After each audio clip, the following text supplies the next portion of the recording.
A millionaire single dad came to pick up his daughter. He never expected she'd introduce him to her sister and ask to bring her home. The late afternoon sun reflected off the tall glass windows of the private elementary school as Andrew Carter pulled his sleek black sedan up to the curb. Dressed in a pale blue tailored suit that matched the color of the clear October sky, he stepped out of the car with calm precision. His dark brown hair was perfectly styled, his deep brown eyes focused but soft. Everything about him spoke of quiet control, of a man used to having answers. Except when it came to his daughter. Every Tuesday and Thursday, no matter how packed his calendar or how demanding the boardroom, Andrew personally picked up his 6-year-old daughter Lily from school. It wasn't a chore or an obligation, it was a promise. One of the only ones that had survived the storm of grief after his wife passed away during childbirth. Lily was his whole world. He glanced around the schoolyard expecting the usual, Lily standing with her little red plaid vest slightly crooked, her ponytail half undone by recess, and that smile, bright wide, the kind that could melt away even the worst kind of day, but this time something was different. She wasn't alone. As he stepped closer, his gaze fixed on the unfamiliar girl beside Lily. She was about the same age, maybe 6, with tangled blonde hair, blue eyes too big for her delicate face, and pale bare feet tucked under her legs, as she sat on the pavement. Her white dress was worn, and the oversized denim jacket she wore looked more like something she found than something that was given to her. She wasn't crying, but the kind of stillness she carried was its own kind of sadness. And yet, she was sitting almost pressed up against Lily, their shoulders touching. Andrew approached slowly and crouched down in front of them. Before he could say anything, Lily turned to him with calm seriousness, holding tightly to the other girl's hand. "Daddy, I found my sister," she said. Andrew's mind raced, unsure what she meant, unsure what he was supposed to say. "Sister?" he asked, confused but gentle. And then the blonde girl looked up at him with those huge eyes, and in the quietest voice, hopeful, unsure, she whispered, "Daddy?" Something hit him in the chest, low and deep, like a weight he hadn't realized he'd been carrying suddenly shifted. She didn't say it like she believed he already was. She said it like maybe, just maybe, he could be. He glanced back at Lily, who was already wrapping her arm around the girl protectively. "Her name's Emma," Lily said. "She doesn't have a mommy right now. She said her mommy's really sick in the hospital and nobody comes to pick her up. The other kids are mean to her, they push her, they laugh. But I like her, she's nice, and I want her to come home with us." Andrew stayed crouched, still processing what he was hearing. But he couldn't ignore what he was seeing. Two girls, holding on to each other like they'd known each other forever, even if they'd just met a few weeks ago. One full of light, the other dimmed by too much sadness for someone so small. "I thought," Lily continued, "if she's my sister now, then maybe you're her daddy too." He didn't answer right away. There was no easy response, no logical solution, but when he looked back at Emma, who was watching him with a fragile mix of hope and fear, he knew the truth. He had come to pick up one daughter, but he might have just found another. And whatever happened next, he wasn't walking away.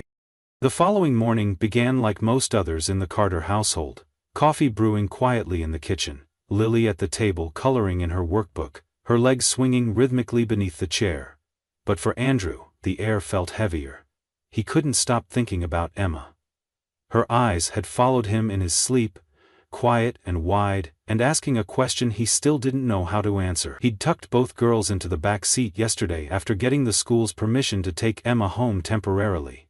She hadn't spoken much in the car, she just sat close to Lily, clutching a worn teddy bear that had seen better days, her small frame curled up as if trying to disappear into the seat. Now, as he stood by the kitchen window watching the clouds roll in over the skyline, Andrew was trying to figure out what came next. Emma was still asleep in the guest room, or what had once been the guest room, now hastily transformed with extra pillows, Lily's old stuffed animals and the softest blanket they could find. She hadn't eaten much the night before, just a few bites of pasta and a glass of water, but she hadn't cried. That was what unsettled him the most. No tears. Just silence. Lily, on the other hand, was buzzing with energy. As if it were the most natural thing in the world to adopt a sister on the school sidewalk, She chattered about what snacks she wanted to pack for Emma's lunch, and asked if they could go buy matching jackets over the weekend. She had made a name tag for Emma and taped it to the bedroom door, written in bright purple crayon with stars around the edges. Andrew sat across from her at the table, his coffee untouched.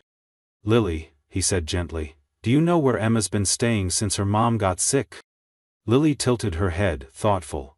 She said it was a place with people but not a real home. She doesn't like it there. They forget her sometimes. Andrew's jaw tightened. He'd heard enough about underfunded temporary shelters and overwhelmed foster placements to understand what "they forget her" really meant.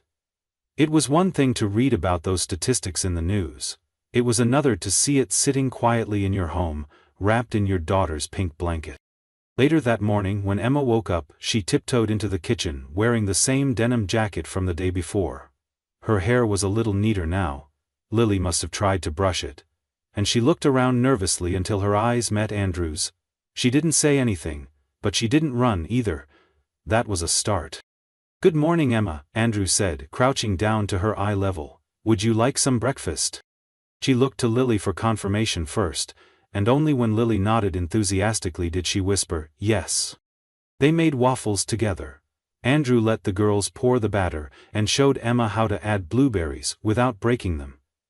She didn't smile, but she focused, and when he gave her a high five after her first perfect waffle, her expression twitched, just slightly, like a muscle remembering how to move. After breakfast, he called the school to explain that both girls would be staying home for the day. Then he dialed another number, Child Protective Services. He needed to understand where Emma was supposed to be, what her legal status was, and whether someone had reported her missing. He was told a social worker would be in touch. That answer didn't satisfy him, but it was all he had for now. Throughout the day, Emma stayed close to Lily. They played in the living room, drew pictures, watched a cartoon together under a blanket. Andrew observed from the kitchen, quietly struck by how natural it all felt. How quickly Lily had folded Emma into her world, and how easily Emma had accepted it. It was as if the bond had formed before he'd even had time to question it. Later, when Lily went to the bathroom, Emma wandered into Andrew's study. He looked up from his laptop as she stood just inside the doorway. "Is it okay if I stay here?" she asked. He closed the screen and nodded, "Of course." She stepped closer, but didn't sit. Her small hands clutched the sleeves of her jacket, and for a moment, she looked like she was gathering courage.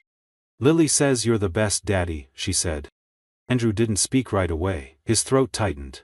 He hadn't heard her say more than 5 words in a row until now. She said, "You're not scary. And you don't yell."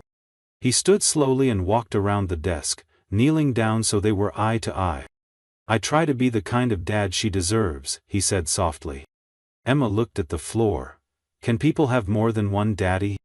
He smiled gently. "Sometimes. Families are made in different ways. What matters is love, not who was there first." She looked up at him again, this time not with fear, but with something he could only describe as quiet hope. "Okay," she said, and then she walked back out, calm, as if something had finally settled inside her.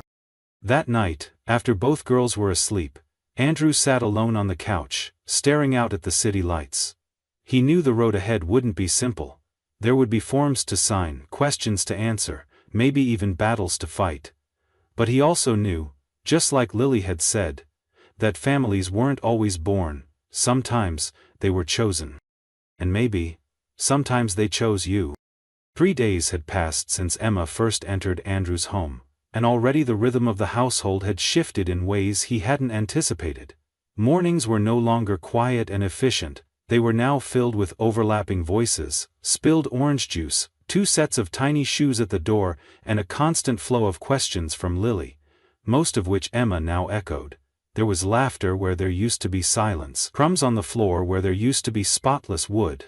And in the middle of it all, Andrew found himself relearning fatherhood not because he had forgotten, but because this was different.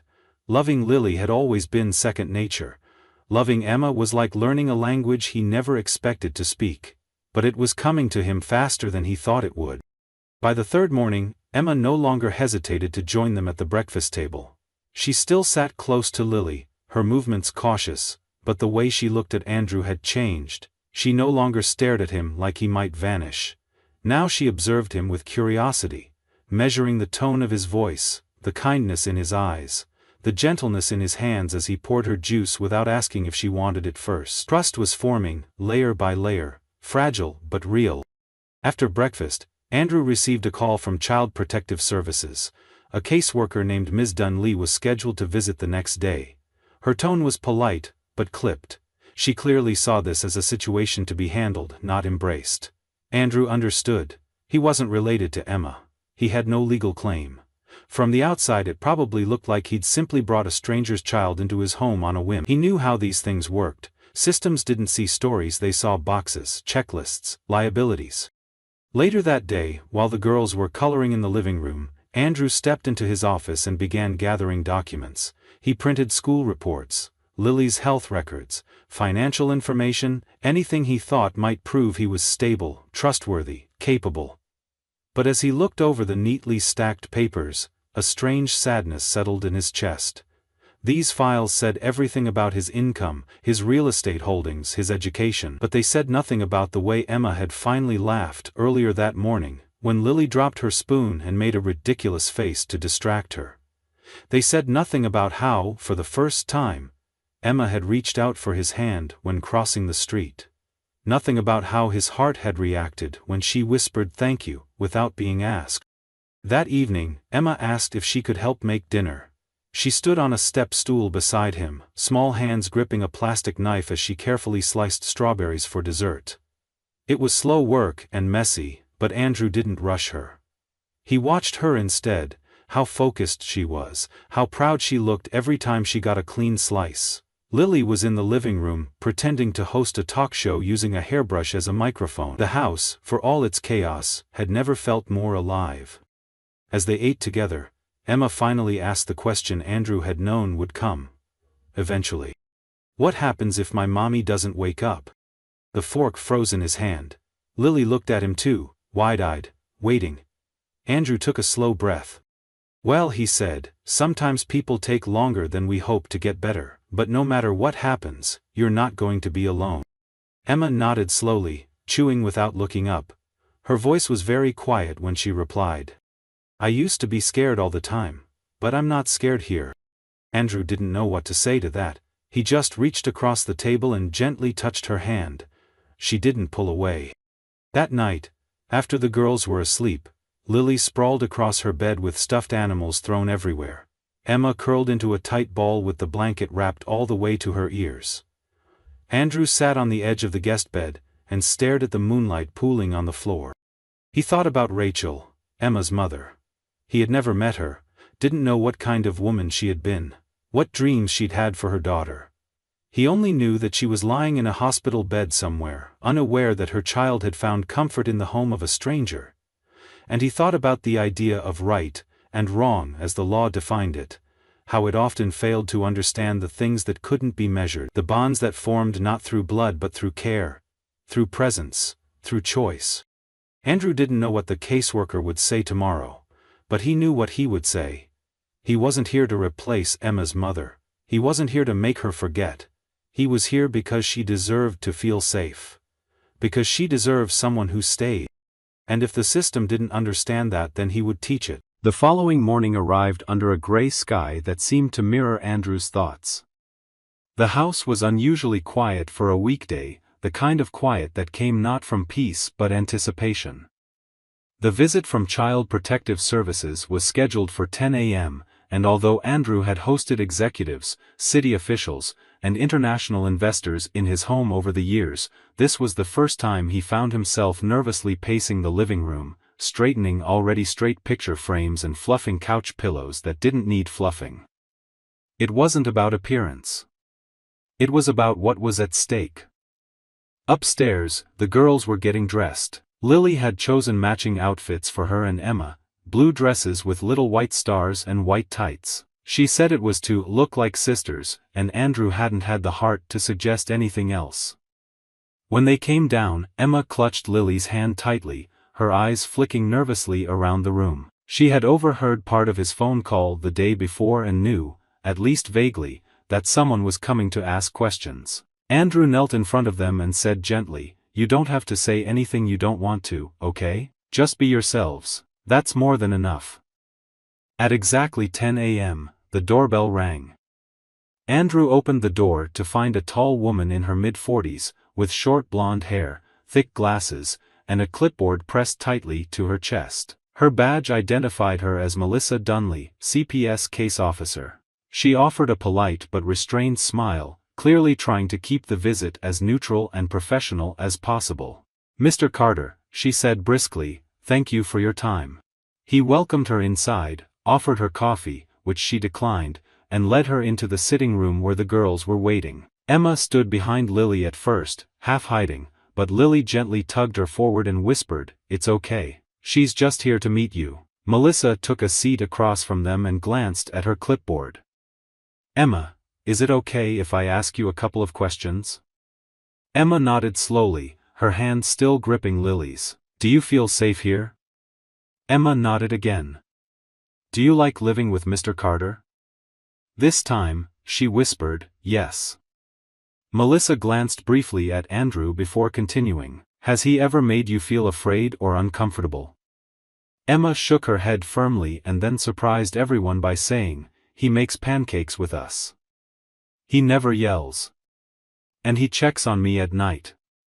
The social worker raised her eyebrows, clearly taken aback by the clarity and confidence of the answer. She scribbled something quickly on her form.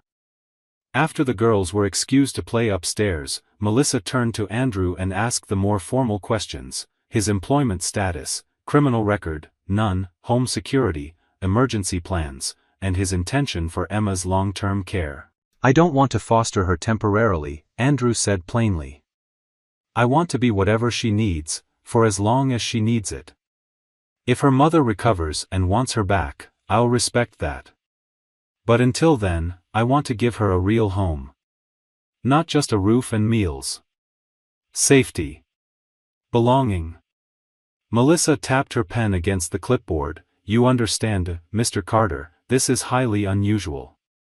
You have no legal connection to this child. No background in foster care. This will require extensive review." "I understand the system," he said evenly, "but I also understand children. I've watched this one start to breathe again in just 3 days, that should count for something." The caseworker didn't argue.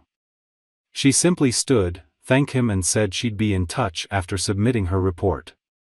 Before leaving, she peeked into the hallway and saw Emma at the top of the stairs, watching. "I'll do what I can," she said softly, more to herself than to Andrew. After she left, the house remained still for a moment. Andrew finally exhaled and went upstairs, where both girls were back in Lily's room, coloring side by side. Emma looked up. "Is she taking me away?" "No," Andrew said without hesitation, "she's just learning what I already know, that you belong here." Emma didn't smile. She simply nodded and went back to her drawing, but later, as she passed him in the hallway, she slipped her small hand into his and held on a little longer than usual. He didn't say a word. He just squeezed back. That night, while tucking her into bed, Emma looked up at him with wide, serious eyes. "Do I have to go back to the place with the gray doors?" "No," he said gently, brushing hair from her forehead, "not if I can help it."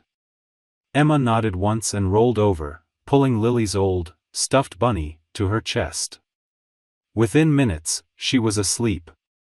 Andrew sat in the hallway for a while after that, not because he had to, but because it felt like the right thing to do. He didn't have all the answers, and there were no guarantees. But something in his gut told him that Emma wasn't going anywhere, not now, not ever. Over the next week, the air in the Carter home shifted from cautious to familiar, and Emma began to move through the house with a confidence that hadn't been there before. She still had moments of hesitation, when the phone rang too suddenly, or if someone knocked on the door, but they were less frequent, and her silences were no longer filled with fear. She had started humming when she colored. She called for Lily by name instead of whispering. And on the 4th night, she began calling Andrew Daddy without prompting, quietly, as though testing how the word felt in her mouth. He hadn't responded immediately, afraid to overwhelm her with emotion, but later, when she asked for help reaching the toothpaste and said, "Daddy, can you?" He looked at her and simply said, "Of course, sweetheart." He'd spent several late nights reviewing paperwork, making calls, and consulting with legal professionals. He learned that Emma's mother, Rachel Green, was still in a coma, though her condition was stable. She had no immediate family, no listed emergency contacts, and the foster system had placed Emma temporarily in a group care home with minimal supervision. Emma had wandered away from the facility multiple times, and it wasn't until Andrew reported her presence that CPS even flagged her as missing. The realization struck him hard: this little girl had fallen through the cracks of a system meant to protect her. He hired a private advocate, a former family law attorney named Monica Fields, to guide him through the legal maze of temporary guardianship. Monica was tough, precise, and honest. She didn't sugarcoat the reality. The system wasn't designed for men like Andrew, single, unrelated, unlicensed foster candidates. She explained that even though his financial and emotional stability were undeniable, bureaucracy didn't move quickly, especially in unconventional cases. He could expect months of evaluations, home visits, and court reviews. But Andrew was patient. He'd built an empire, from the ground up, with discipline and grit.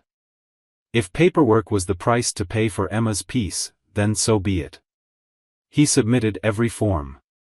He let CPS inspect his home again, interviewed with a child psychologist, and gave full access to his background. Meanwhile, the girls grew inseparable.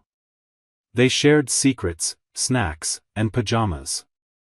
Lily taught Emma how to braid hair, and Emma taught Lily how to fold paper animals. One morning, Andrew overheard them playing family in the living room. Lily was the big sister, Emma the baby, and a row of stuffed animals served as students in a pretend school.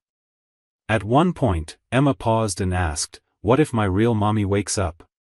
Lily, without missing a beat, replied, "Then she'll be proud you found a second home too." Andrew had to step away before they noticed the emotion in his eyes. One Friday afternoon, Andrew received a call from the hospital. Rachel Green had regained consciousness. The words hit him like a sudden wind. He sat down slowly, processing what it could mean for Emma. Relief and uncertainty collided in his chest. This was what they had all been waiting for, or at least what the law had, but emotionally, he wasn't sure where it left any of them. The next morning, he sat down with the girls at breakfast. "Emma," he said carefully, "your mommy woke up. She's still very weak, but the doctor said she can speak. Would you like to go visit her?" Emma froze, her fork hovering above her plate. Her face didn't show joy or fear, only confusion. "Do I have to go back with her?" she asked. "Not today," he said gently. "You'll just visit.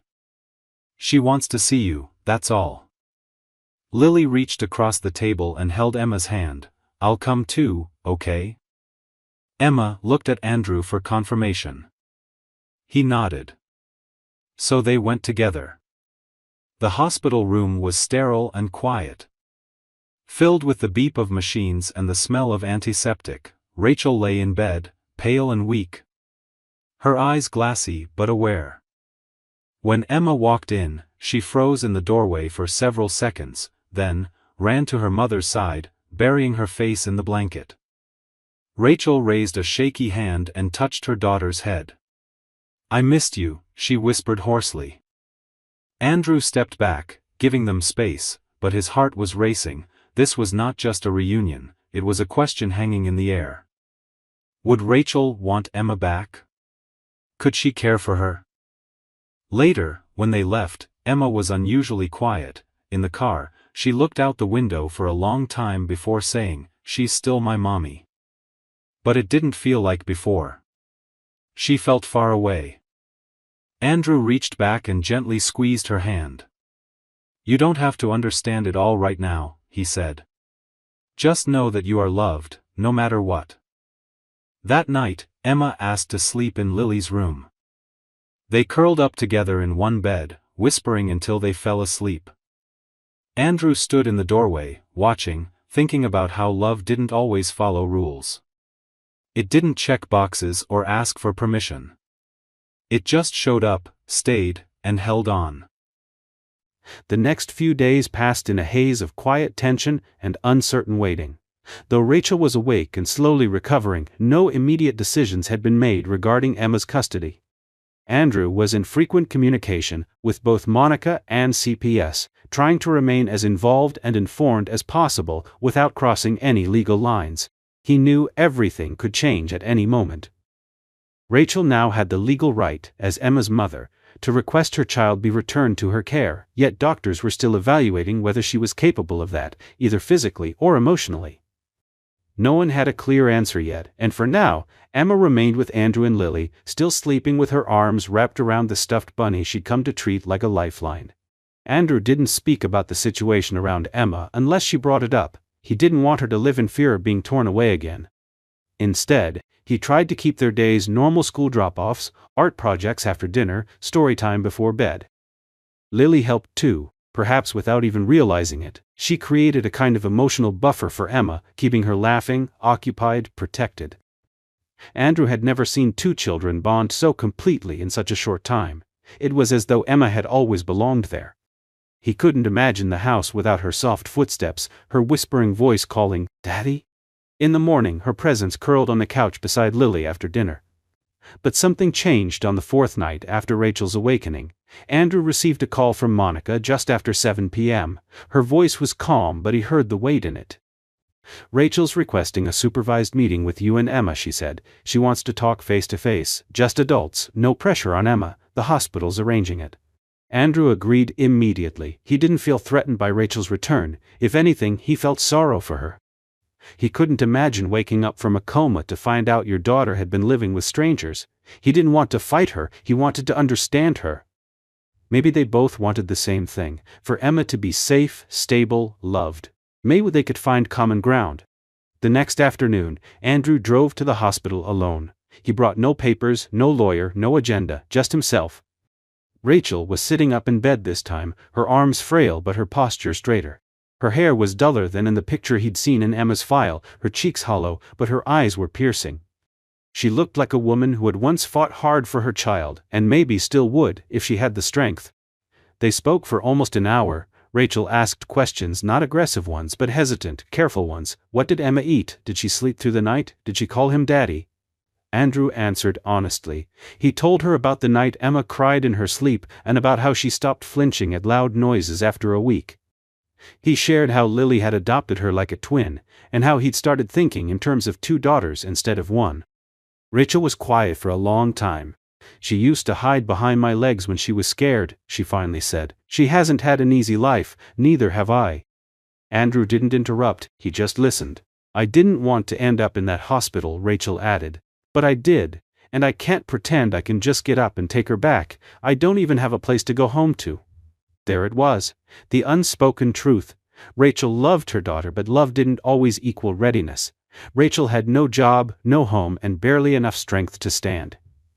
"I want to do what's right for her," she said, her voice cracking, "even if that means she stays with you." Andrew swallowed hard. He hadn't expected that, not so soon, not so directly.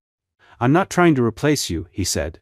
"I just want to give her what she needs while you recover, and if that takes a long time or if you decide to let go, I'll keep loving her like my own." Rachel closed her eyes. A tear slipped out and traced a line down her pale cheek. "Just promise me," she whispered. "Don't let her forget me. Even if she stops asking, even if she gets used to you, show her a photo sometimes. Tell her I sang to her. Remind her I tried." Andrew stood and took a slow step toward the bed. He didn't touch her, but he met her eyes. "I promise," he said. When he left the hospital, the sky had begun to change. The sun was lowering behind the buildings, casting golden light through the windshield. For the first time in days, Andrew didn't feel tension clawing at his spine. Rachel had not given a final answer, but she'd given him something just as powerful, her trust. And it was that trust that gave him hope that they could find a path forward together, one built not on competition, but care. That night, when he returned home, both girls were playing under a blanket fort they'd built in the living room. Lily popped her head out and shouted, "Daddy's home!" and Emma followed, crawling out with messy hair and flushed cheeks. She didn't ask what happened at the hospital, she just hugged him tightly, pressing her small body against his legs like she never wanted him to leave again. And in that moment, Andrew knew that no matter how long it took, he would fight for this child, not against her mother, but for her future. For her stability, for her right to have more than just survival, for her right to be cherished. The court date arrived on a clear morning that somehow felt heavier than any storm. Andrew woke before the sun, long before his alarm. He lay in bed for a while, staring at the ceiling, his thoughts pacing circles in his mind. Every possible outcome, every question the judge might ask, every argument the state could make. He rehearsed it all silently, trying to find a place of calm. But the truth was, no amount of preparation could settle the ache in his chest. Because this wasn't just a hearing, this was the moment everything could be taken or finally made secure. Down the hall, the girls were still sleeping. Lily was sprawled across her bed with books and socks scattered at her feet, the way she always slept, free and fearless. Emma, in the other room, was curled tightly under a pink blanket, her arms wrapped around her stuffed bunny, the same way she'd been since her first night in the house. Andrew stepped into her room quietly and just stood there for a while, watching the slow rhythm of her breathing, the rise and fall of her chest. He wondered if she had any idea what that day meant. Maybe she did. Maybe she felt it in the way he'd ironed his shirt twice, or in the extra kisses at breakfast, or in the way Lily had been holding her hand a little more often than usual. When they finally arrived at the courthouse, everything looked as cold and formal as Andrew had expected. Marble floors, high ceilings, officials in dark suits with arms full of folders. Monica met them at the entrance and knelt to talk to Emma before they entered the hearing room. She didn't use legal language, she just smiled gently and said, "You don't have to be afraid, just be honest, that's all you ever need to do." The hearing wasn't long, but it felt like it lasted hours. The courtroom was quiet. A judge sat behind a large oak bench, gray-haired and sharp-eyed, flipping through the files in front of her. Representatives from CPS sat on one side. Andrew, Monica, and the girls were on the other. Rachel wasn't there in person, she was still too weak, but she had submitted a written statement through the hospital. The judge began by summarizing the case. A 6-year-old child, previously under state care, had been residing unofficially with an unrelated adult for several weeks. That adult now sought to become her legal guardian, with the full support of the child's biological mother, pending recovery. Andrew stood and answered every question calmly, steadily. He spoke about routines, about safety, about the kind of emotional progress Emma had made in his home. He didn't dramatize or embellish, he just told the truth that he loved her. That he would continue to love her, no matter what the court decided. Then the judge turned to Emma and asked, "Sweetheart, would you like to say anything?" There was a pause. The room seemed to hold its breath. Emma slid off her chair and stood next to Andrew, her hand clutching the fabric of his blazer. She looked so small standing there in her blue dress and white tights, but when she spoke, her voice was clear. "I want to stay with Daddy and Lily," she said. "I like it when Lily reads to me, and I like it when Daddy says goodnight and checks if I'm warm, and when I'm scared, they don't laugh at me." The judge leaned forward slightly. "Do you know who your mommy is?" Emma nodded. "She's still my mommy, but she said it's okay if I stay for now." "And do you want to stay?" Emma didn't hesitate. "I don't want to leave again." That was all she said, but in that moment it was more than enough. The judge was silent for a long while. Then she finally closed the folder and looked directly at Andrew. "Mr. Carter, this is an uncommon situation. But the letters from the child's mother, the evaluations from the psychologist, and the clear bond this child has formed in your home have all been considered. Based on what I see here and what I've just witnessed, I am granting temporary full guardianship of Emma Green to you, effective immediately."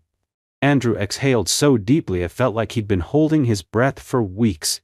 He turned to Emma, who had already thrown her arms around his waist, her face pressed into his coat. Lily joined a second later, squeezing in between them, her voice squealing with happiness even though she didn't fully understand the legal significance.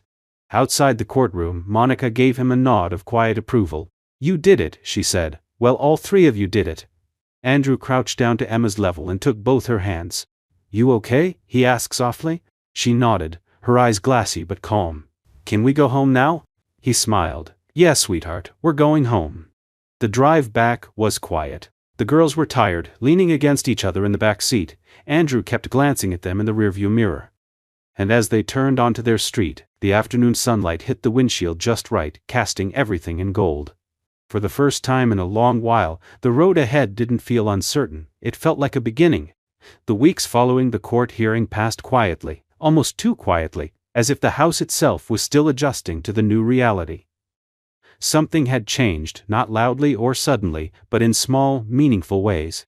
Emma no longer looked over her shoulder when she laughed. She stopped whispering before asking if she was allowed to eat something or play in a certain room. Her footsteps, once cautious and silent, now had rhythm.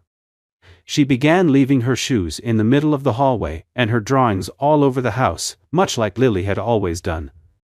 These signs of carelessness were not frustrating to Andrew, they were reassuring. She had begun to feel safe enough to stop asking for permission to exist. Each morning, Andrew drove both girls to school, always with Lily chattering about her day ahead, and Emma sitting quietly, often clutching her backpack like a lifeline, though lately she'd begun joining in on the conversation. Sometimes she would ask questions about clouds or street signs, or even what he used to do when he was 6. He always answered.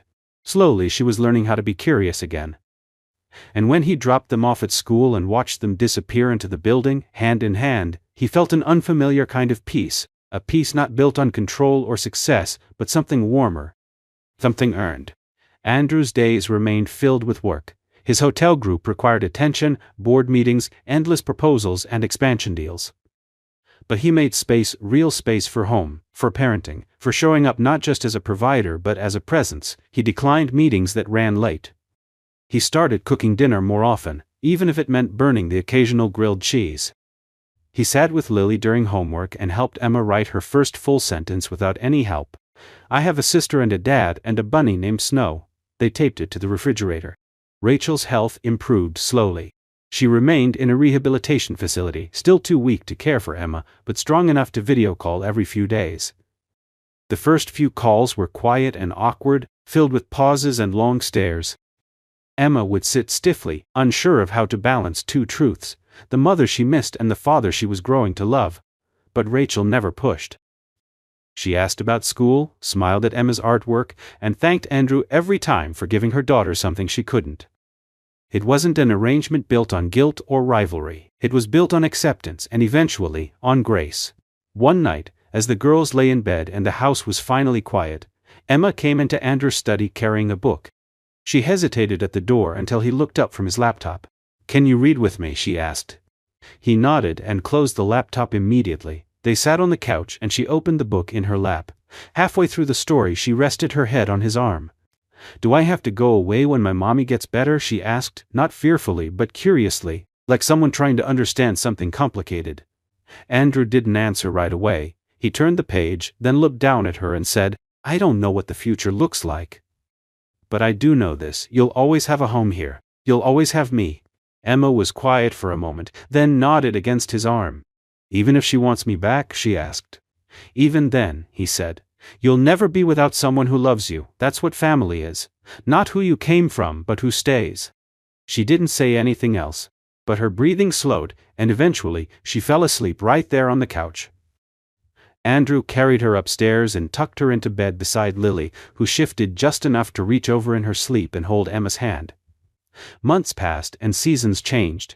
Rachel's health reached a stable point, but after long conversations, some tearful, others calm, she made a decision no one had expected her to make so soon. She asked Andrew if he would adopt Emma permanently. "I love her," she said, "but I know she's become someone I can't always reach. And you're already her father in every way that matters." Andrew was stunned by the generosity of it. He had expected shared custody, or something transitional. But Rachel saw what was true, not just what was logical. The adoption process began. It was long and formal but no longer uncertain. Each step felt like confirmation, like breathing again after holding your breath underwater. The final court date was a quiet one. There were no reporters, no long speeches. Just Andrew, Lily, Emma, and a judge who looked at the paperwork, then at the three of them and said, "Congratulations, Mr. Carter, it's official, she's your daughter now." Afterward, they celebrated with ice cream. Lily picked strawberry. Emma, chocolate with marshmallows. Andrew didn't eat much. He was too busy watching the two girls laugh over whose scoop was melting faster. He never imagined his life would look like this. He hadn't wanted children, he hadn't planned for it, but somehow, in all the ways that counted, this had always been waiting for him. That night, back at home, Emma gave him a drawing. It was a picture of their family: Andrew, Lily, Emma, and Snow, the bunny with a rainbow overhead. Across the top, in wobbly handwriting, were the words, "Thank you for finding me." He didn't need a frame for it. He kept it on his desk, right beside the photo of Lily as a baby. A reminder that love is not always something you plan for. Sometimes, it finds you in the shape of a quiet child at a school gate. Sometimes it walks into your life not asking for much, just to stay, and when you say yes, it changes everything. This story's ending is gentle but powerful, a quiet triumph of love chosen, not inherited. What makes it resonate isn't some dramatic twist, but the way ordinary moments become extraordinary when someone decides to stay, when a man who never planned for fatherhood opens his heart not just once but twice. It's not a story about rescuing a child from poverty or pain.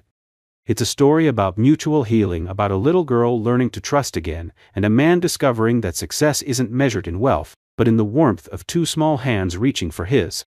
What I love most is that the ending doesn't erase the past, it honors it. Rachel's decision wasn't surrender, it was an act of immense love. Emma's adoption isn't portrayed as a fairy tale ending, but as a beginning, full of complexity and commitment. And Andrew? He didn't become a hero by stepping in, he became one by staying. It reminds us that family isn't built by blood or by plans. Sometimes it begins with a quiet, trembling voice asking, "Can I stay?" and someone brave enough to answer, "Yes, always."